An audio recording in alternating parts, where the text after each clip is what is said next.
Hello dear developers and programmers, welcome to gilgeekify programming channel. I'm Saeed Kohansel, and in this tutorial series, I'll turn you into a master of working with Telegram bots and APIs. We'll use Telegram's server to send form data, for example, a contact form on your website or app, directly to your personal Telegram chat, PV. Or, for a shop, we'll receive orders via a Telegram bot.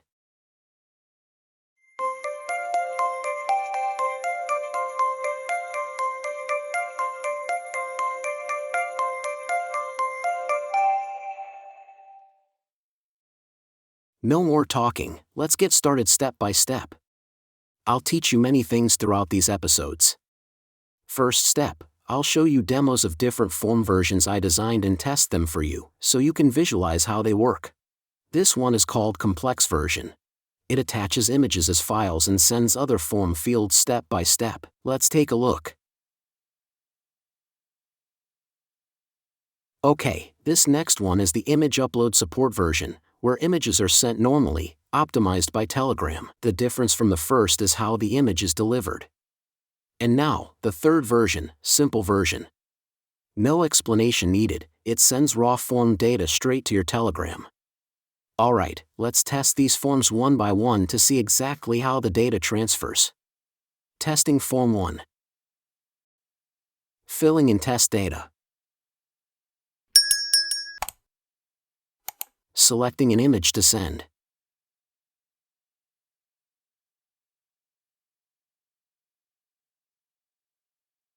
Choosing random options.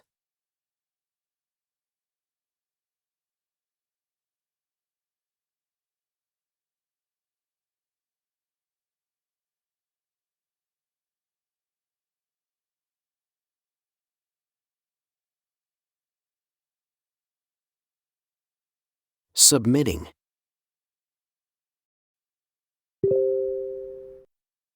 Nice. A message just arrived, let's check the content. Very good. All form data was sent to my personal chat via the bot. Perfect. In future episodes, I'll teach you how to implement all these features yourself. Okay, now let's test Form 2. Entering data again, plus an image.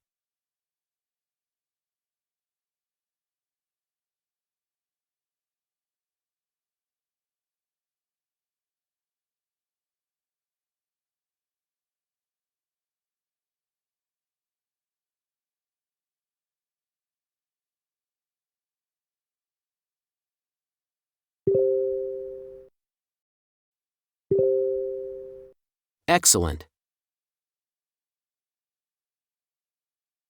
As I mentioned, here the image is sent normally, not as a file,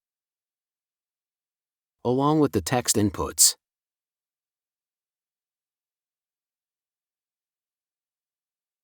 Now, time for Form 3. Entering test data once more.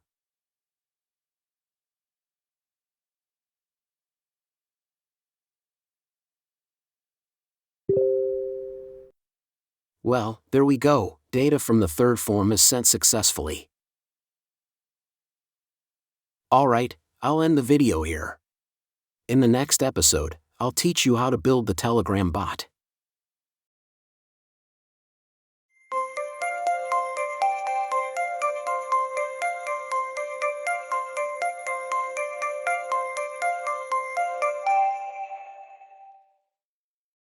You're watching episode 2 of my tutorial on sending form data from a website to Telegram. To communicate with Telegram's API and implement the web app we need a Telegram bot. I'm trying to make this tutorial beginner-friendly. In this episode, I plan to teach you how to build a Telegram bot from scratch step by step. To get started, open Telegram on your desktop or mobile, you just need a Telegram account. Note that your Telegram app should preferably be the latest version. We'll use two bots, one is BotFather to create and manage our bot, and the other is userinfobot which we can use to get our chat ID. To create a bot, go to BotFather and click the Start button. Here you'll see a button called Open. Click on it.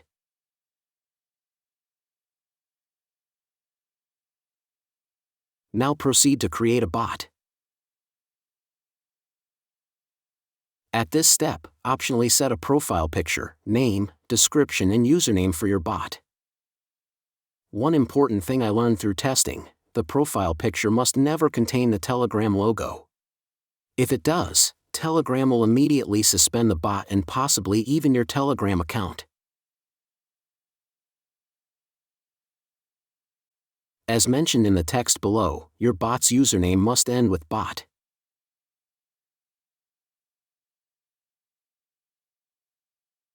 Now just click on Create Bot. Yes, it's that simple. Our bot is created and ready to use. Here, copy this bot token and save it somewhere as we'll need it later. Let me also tell you about 2 settings that are useful for your bot's privacy and security. Go to bot settings like I did and disable these 2 options. That covers bot creation. Now let's get our chat ID. For this, just go to userinfobot and click the Start button.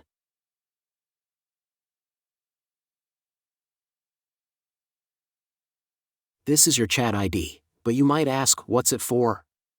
We need 2 variables to use Telegram's API, bot token and chat ID.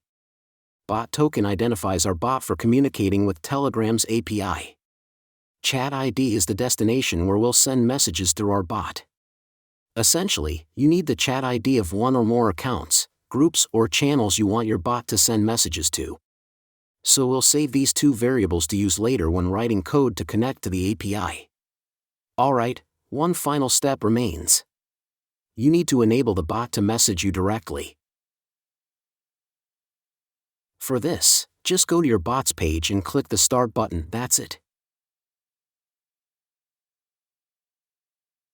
Alright.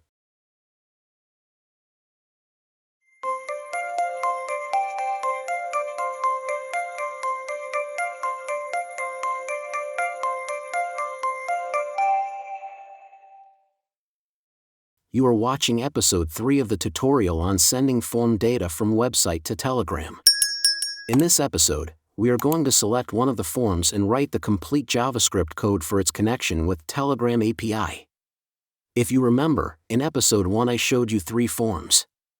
Complex version, image upload support version, simple version. I have chosen the second version to connect this form to Telegram API for you so that it can transfer our data to personal chat through a bot. I chose this form because it uploads and transfers both text data and images, so I thought it would be a suitable option for practice and better understanding for teaching and learning. Alright, currently this form only has some features like drag and drop of images and displaying messages and errors, and such things, and when we click on the form submit button, nothing happens. Next, we are going to define what should happen, which is to establish a connection with the Telegram server. This is the HTML structure of the form that I have defined that we are going to work on.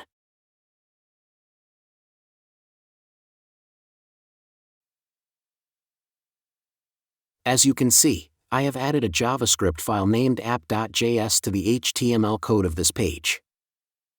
In this script, we have some items. Let's take a look at the items I have defined. In this part of the code, I have defined all the elements I need as variables and selected them from the HTML DOM. This part of the code is related to the drag and drop feature of the form, which we won't be working with in this tutorial. I just mentioned it for information. This part of the code is also related to the size limit of the image to be uploaded and also the image preview.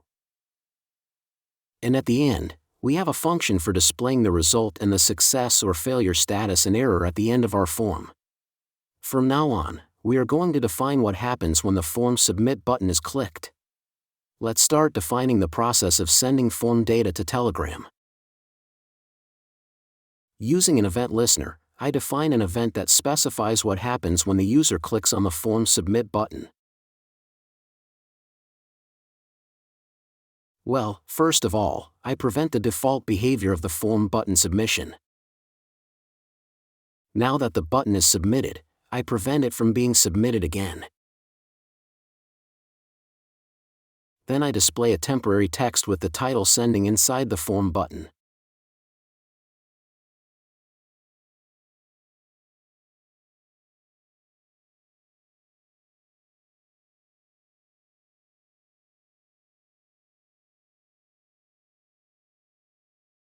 Now, by defining a try-catch block along with finally, I define different processing states on the form.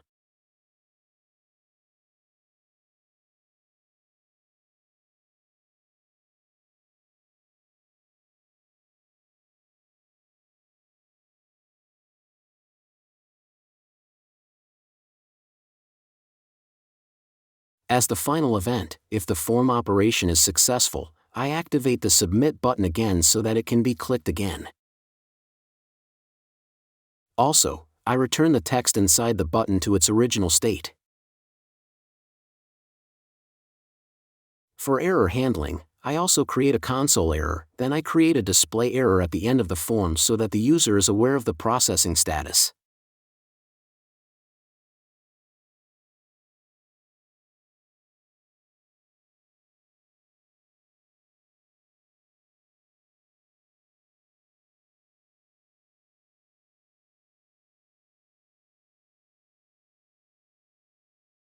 Now it's time to work on the form data. In this step, I first select the full form data. This variable, form, is the same form that I selected at the beginning of the code.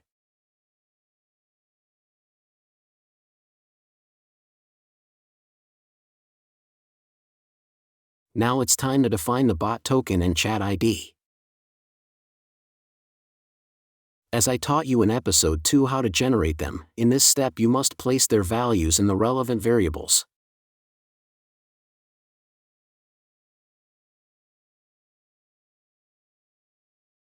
In this step, by defining a variable called text, I specify the format of the message content that I want to send to my Telegram chat.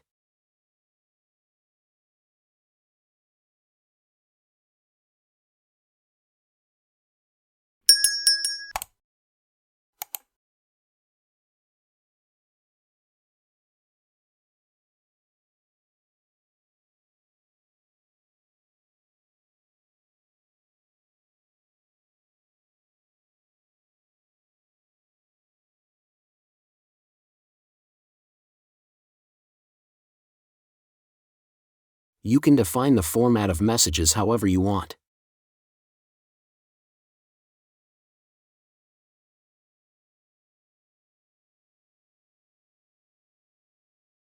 Okay, now it's time to connect to the Telegram server. I am defining a variable containing the official Telegram API link.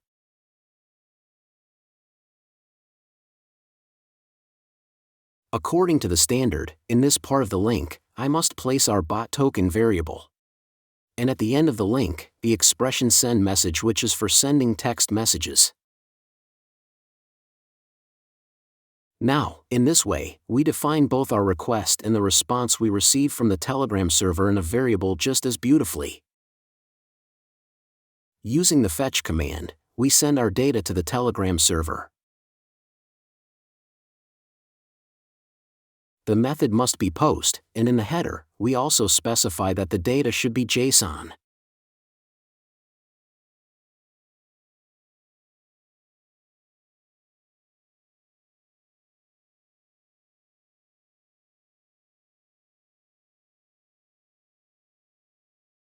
In the body of our sending request, we also specify that the data should be sent to this chat ID.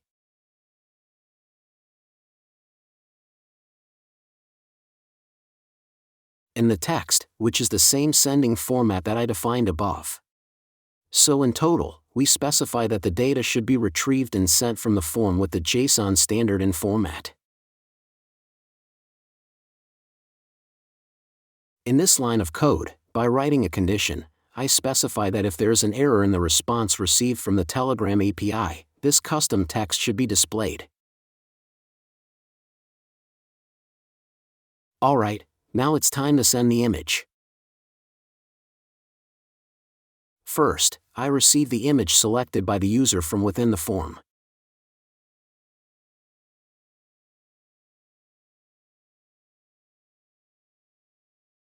Then, by defining a condition, I check to make sure that the image is really an image and also in terms of allowed format, and its size should not be more than 5 megabytes that I previously defined in the code of this page.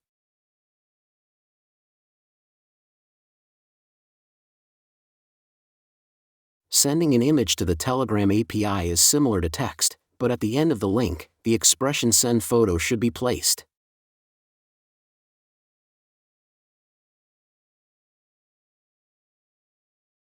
Using FormData, I extract the image data as base64 from within the form and save it in the photo FormData object.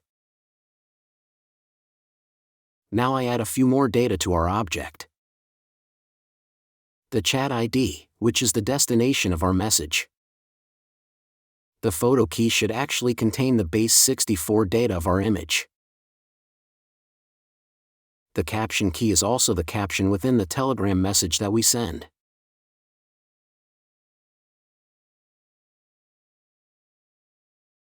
Now we make a fetch request with the post method along with the object containing the contents of our image to the Telegram API server.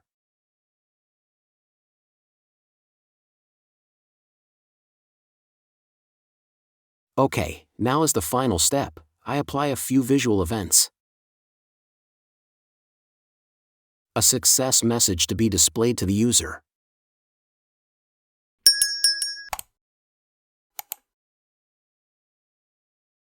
Resetting the form, meaning the entered data completely disappears.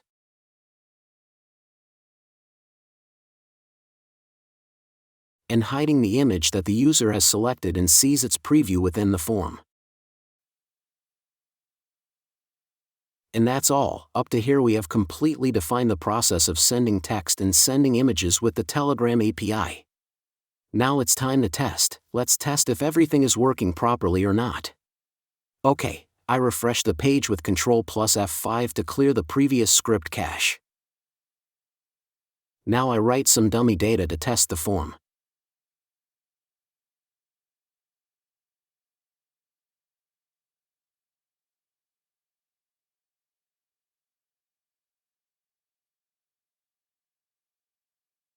And send.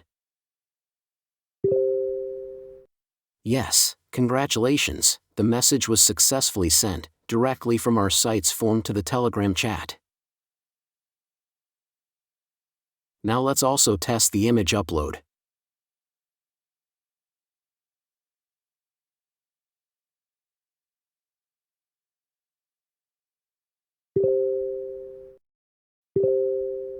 Excellent, as you can see, the image is also successfully sent exactly as we wrote its code.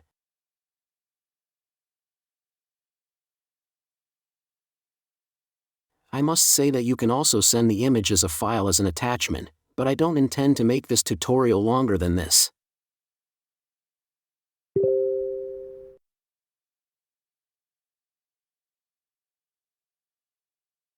And this was the third test of sending the image. As a final point of this episode, I say that this form of ours now is application as a demo and for learning, and should never be used as a production version. Let's take a look at the system structure we have designed to see how it works. Yes, we are directly connecting to the Telegram server, and our problem is that since we are on the client side and our bot token and chat ID are exposed, it can easily be misused. Of course, now that the whole program is unlocal in our system, but such a program should not be placed on our server and used as production. I hope you enjoyed watching episode 3. Alright, I'll end the video here.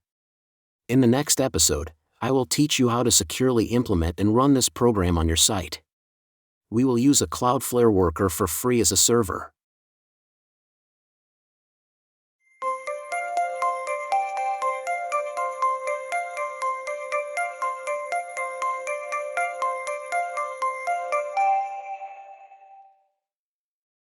You are watching episode 4 of the tutorial on sending form data from a website to Telegram.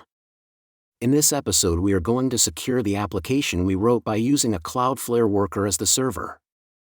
In the form we built, the data transfer works fine, but because we saved the bot token and chat ID on the frontend, they can be easily discovered and abused by others.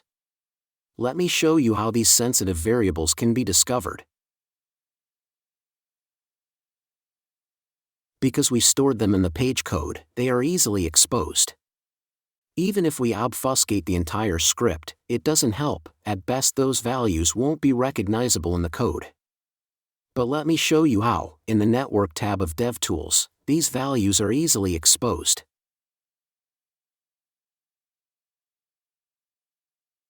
I'll send a test message.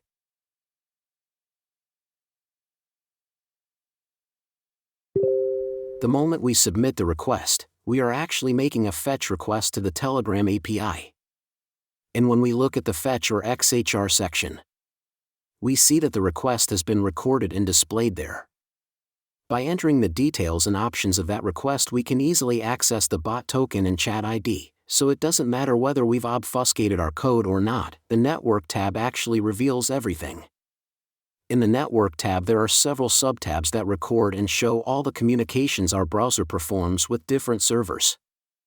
The bot token and chat ID, and even the format we defined for our message in the form, are visible here. So far we've understood the problem, now it's time to solve it. I intend to teach you how to protect the bot token and chat ID so they won't be leaked even in the Network tab of DevTools.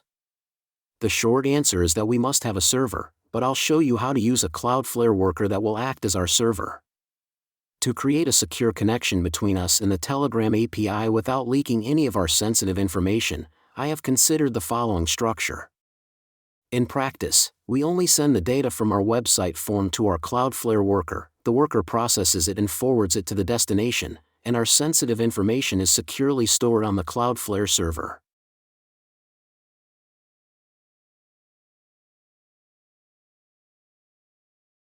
Alright, let's start the process of creating a worker in Cloudflare. First, we must create a Cloudflare account.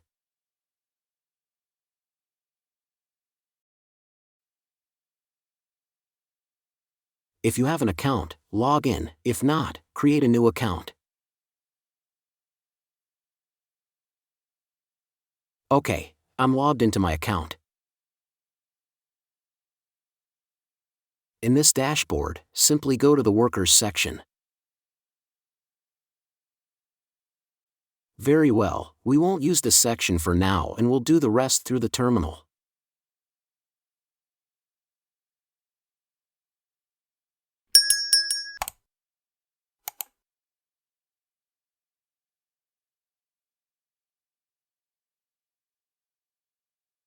As a reminder, this is the project for which we want to build a worker. To start, create a folder with any name. The folder's location can be anywhere on your system. For convenience, I'll create my folder here next to the other project files. Now create a JavaScript file with any name inside that folder. This worker file is actually our backend which will run on the Cloudflare server. Also create a file named wrangler.toml. This is our worker's configuration file. Let's define a standard config for our worker.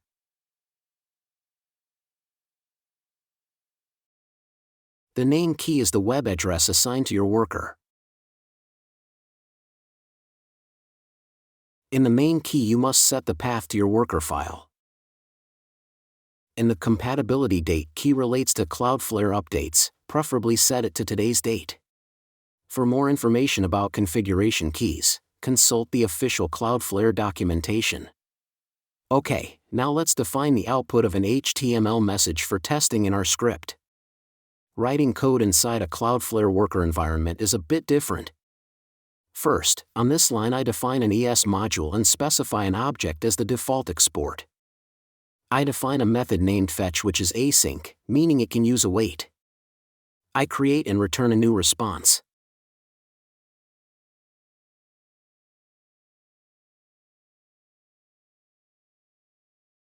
I define a test HTML message.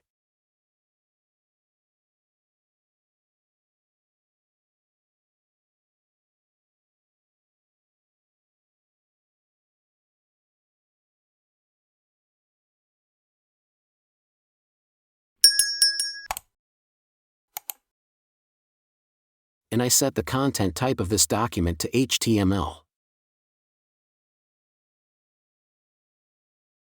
Alright, now let's deploy the worker we created.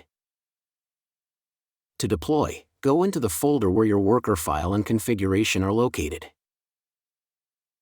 I mean exactly this folder. Pay attention, if you choose the wrong path you'll run into trouble. Open a terminal in that path. I use PowerShell, but you can use CMD as well. Okay, I've written a guide file for you and I'll provide its link. First you must install the Wrangler CLI on your system. It's a CLI tool for managing Cloudflare.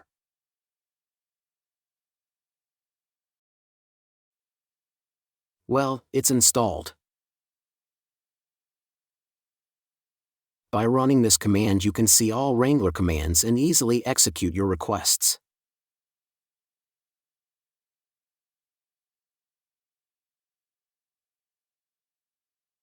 Right now I only intend to teach you how to deploy a worker. Alright, by running this command we log into our Cloudflare account. When you run the login command, Wrangler gives you a special login link.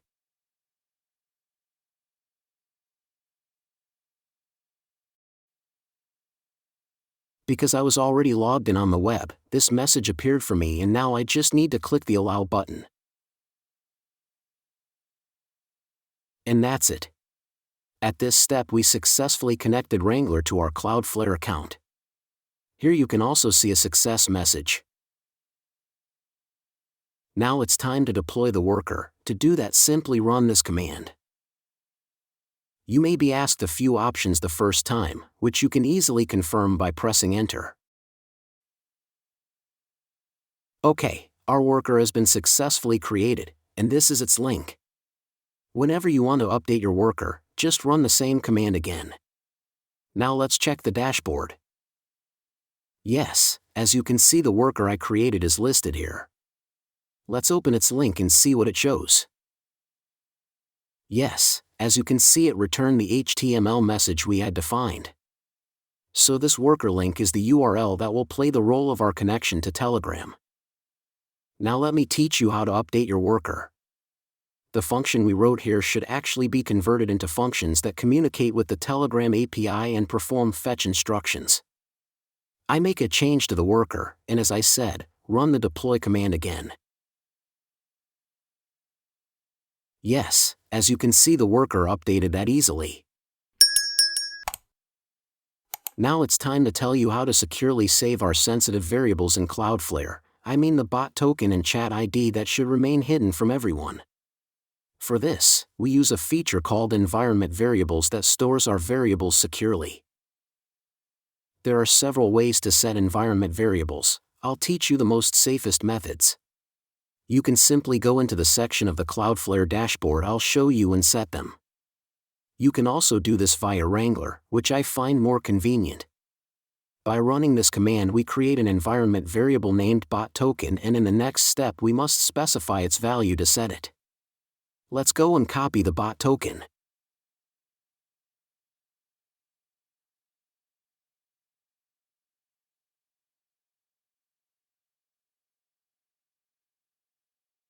Very well, an environment variable named bot token was successfully created. Now I'll create the second variable, chat ID, in the same way.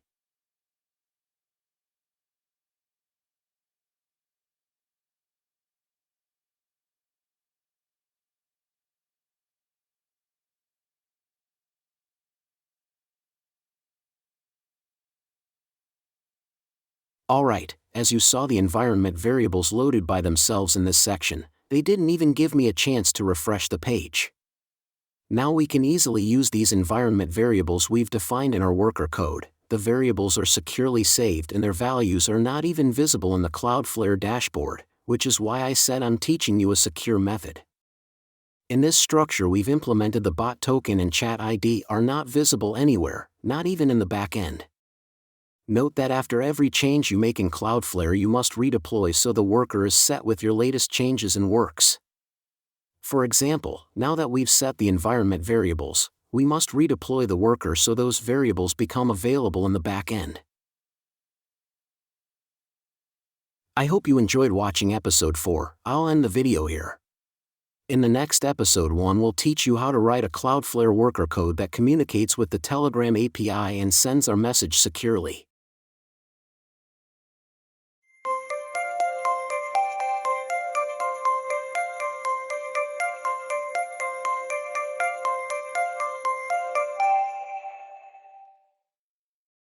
You're watching episode 5 of the tutorial on sending form data from your website to Telegram.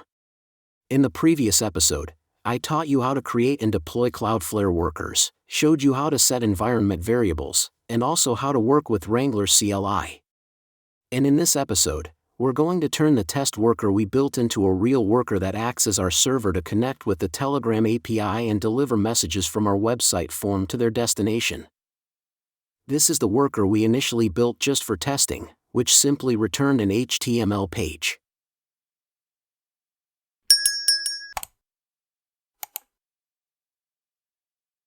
And these are the environment variables we securely set. Now it's time to write our worker code and start using these variables inside it.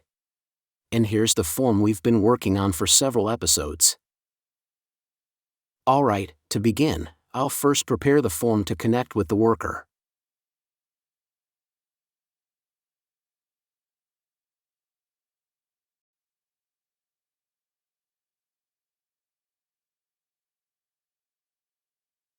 I'll comment out this part of the code because it needs to be split into 2 sections. One part will remain here, and the rest will move to the backend, i.e., our worker. Some parts of the code also need modification. So I'm editing what happens when the submit button is clicked on the form. First, I define the worker's link as a variable.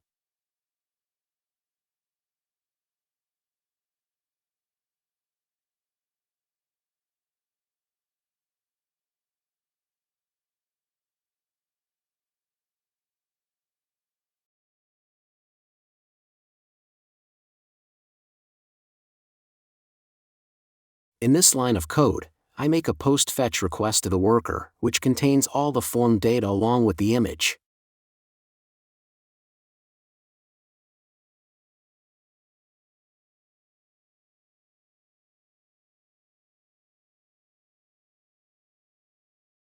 I parse the response into JSON format and store it in a variable called result.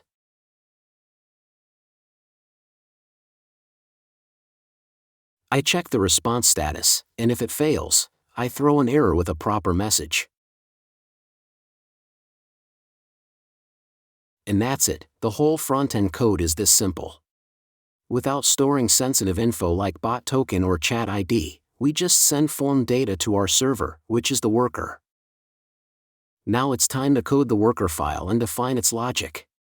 I remove the test code. Alright, first I set up an event listener for incoming requests and forward each request to a function called handleRequest.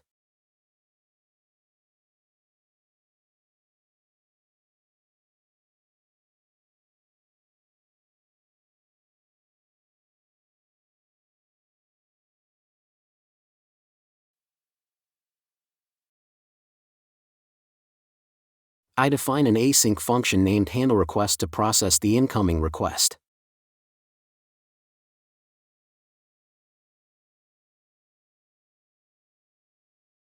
I create an object for CORS settings to allow cross-origin requests from a specific origin and method.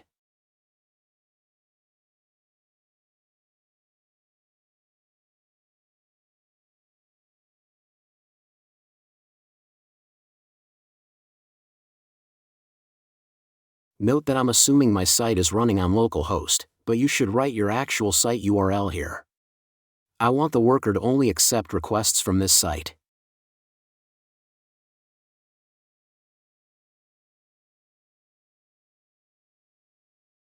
I check options requests for preflight and return a response with CORS headers if necessary.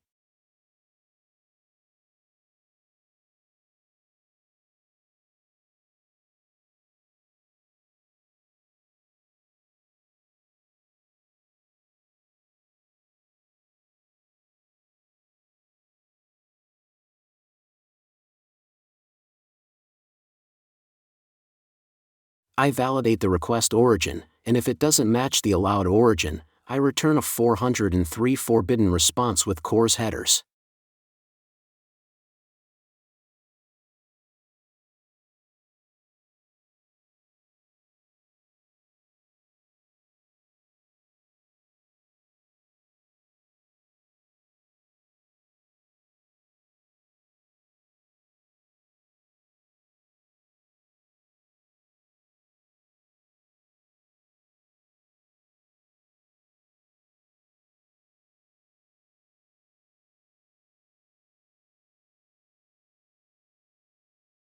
I create a try-catch block to handle possible runtime errors.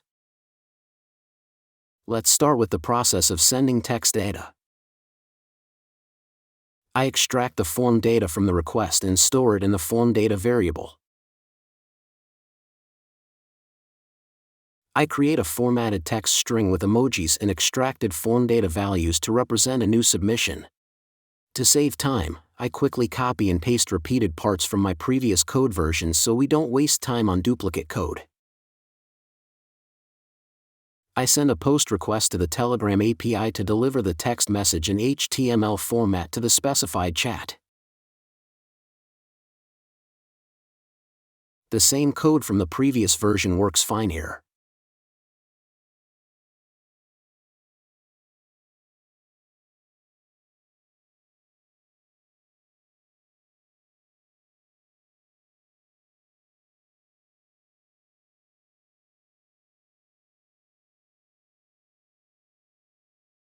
Finally, I check the Telegram API response, and if the message fails, I throw a proper error.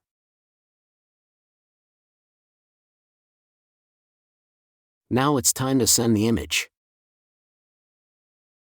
In this step, I copy the same code from before and make a few changes.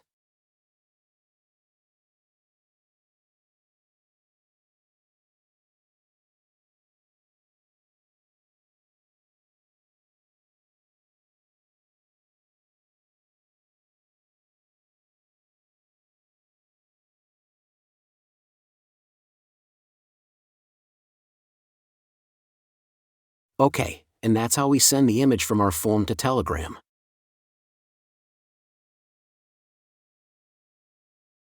Now I return a JSON response with success status, along with content type and CORS headers, back to the client.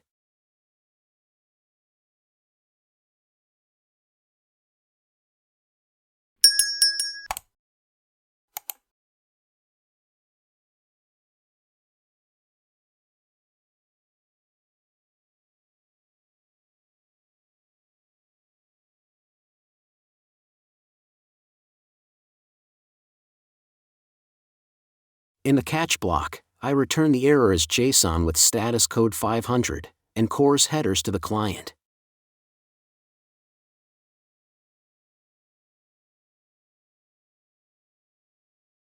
Alright, I think the worker code is ready. Let's update the worker. By running the deploy command with Wrangler, I update my worker.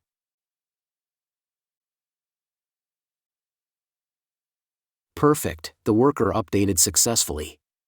Yes, exactly as expected, the worker returns a 403 error. So far, we've updated both the form code and the worker code. Now it's time for the final form test.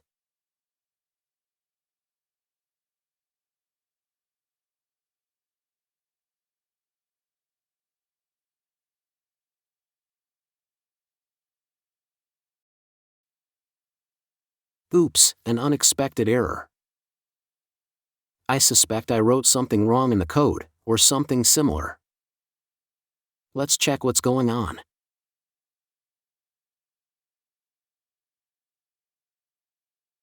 Yes, I mistakenly used quotation marks instead of backticks in my API link.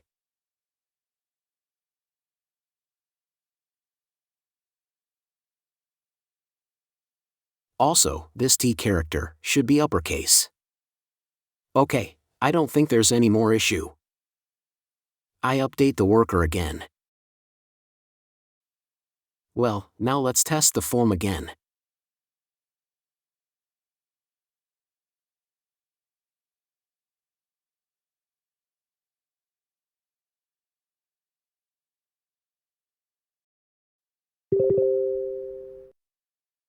Excellent, the message along with the image was successfully submitted and delivered.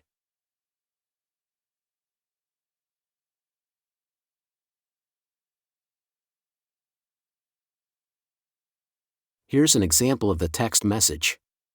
Alright, with this structure, the bot token and chat ID should no longer be visible in the Network tab of DevTools.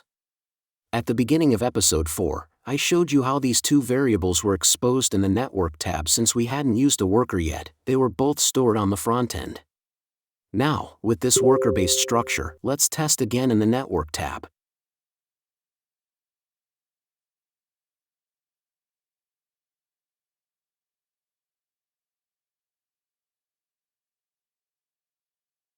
And yes, there's no trace of bot token or chat ID. We're only sending the form data, texts and images, to our worker, and the worker handles sending them to Telegram. The worker acts both as a proxy and as a way to keep bot token and chat ID hidden and secure. As you know, these two variables are not stored in the worker's backend code either. They're saved only in the Cloudflare dashboard, and even there, their values are hidden.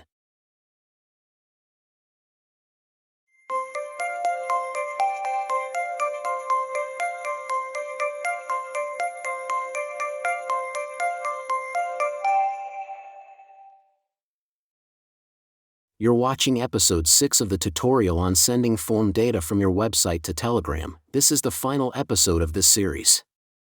In the previous episode, I built a Cloudflare Worker for secure communication with the Telegram API and tested it for you.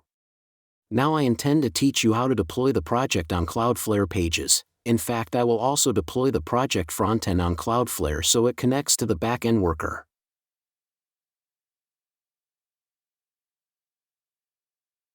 These are the worker files we deployed earlier, which now only need a single update. First, I copy the web app source code, the Telegram form, into a folder. We are going to deploy this folder to Cloudflare. Now I open two separate terminals, one for the worker project path and one for the Cloudflare Pages project.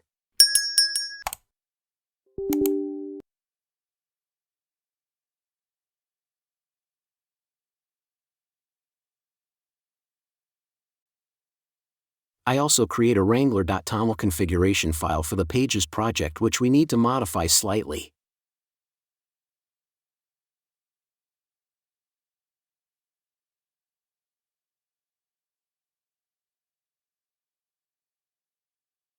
I define a key named pageBuildOutput dir. The value of this key must point to your project folder. If the value is empty, it means the current directory where the config lives.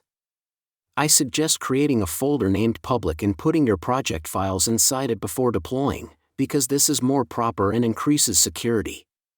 The name key here also becomes the link. In fact, your site URL on Cloudflare Pages is derived from this name value.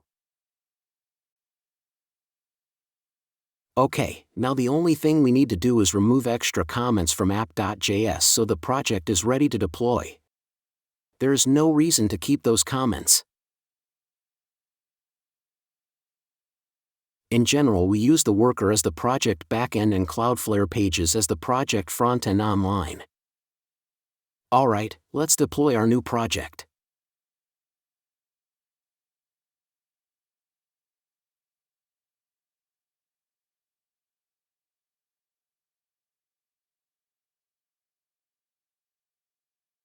I wrote a guide for deploying Cloudflare Pages and I will make it available to you.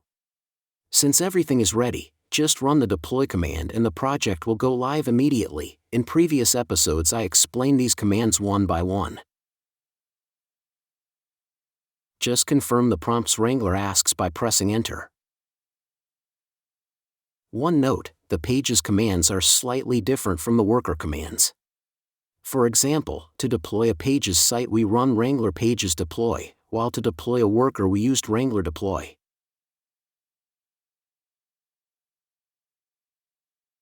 The project is deploying. Okay, the project deployed successfully. It automatically appears in the Cloudflare dashboard. Now we have a Pages project and a worker project side by side. Here is our site along with the assigned link. If we send a message now, we should get an error. because in our worker we define that it only accepts requests from localhost. Yes, as we expected, our worker returns an error. We wrote the worker code to accept requests only from localhost via CORS. Now to allow requests from the site we just ran, we must update the worker with the site's address.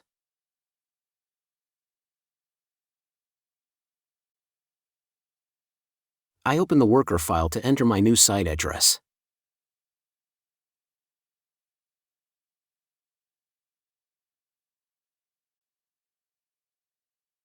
Just copy this link and set it in the worker, then deploy the updated worker, and that's it.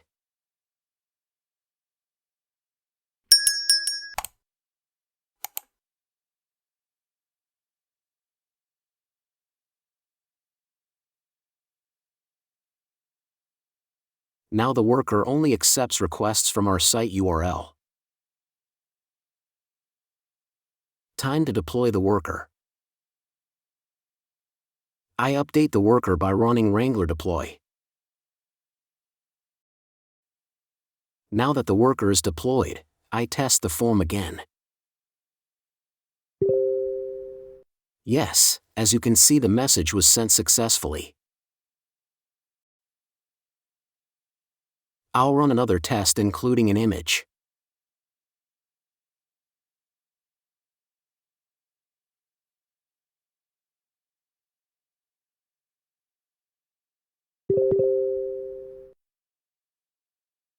Okay, this is an example of uploading a photo along with text. So our form is fully ready to use. In short, using a Cloudflare Worker and a Cloudflare page, we launched a site that securely communicates with the Telegram API without exposing bot token and chat ID, and sends our form messages to a private chat via bot. Let me remind you one point about the bot token and chat ID in the worker settings.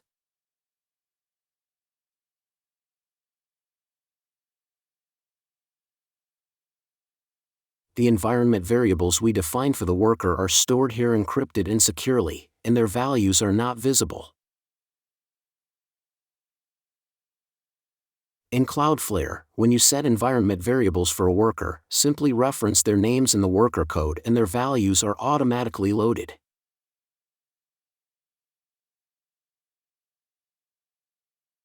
As you can see, I did not declare these variables in the worker code, yet I used them. The reason is that they are registered as environment variables and Cloudflare injects their values automatically. This demonstrates how environment variables work in a worker as I explained. And with this architecture we designed, our app now transfers data securely. I explained this before and no further explanation is needed because the picture is clear. I hope you enjoyed watching episode 6. This was the final episode of the video series about working with the Telegram API and Telegram bots. I will provide the source code for all 3 versions I showed in episode 1 for download. If you found this tutorial useful, please support me with a like, subscribe, comment, and share. Hit the bell icon to get notified as soon as new episodes drop. Thanks for watching. I hope it was helpful. Because I will not quit, no, because I want this. Don't try to stop me now.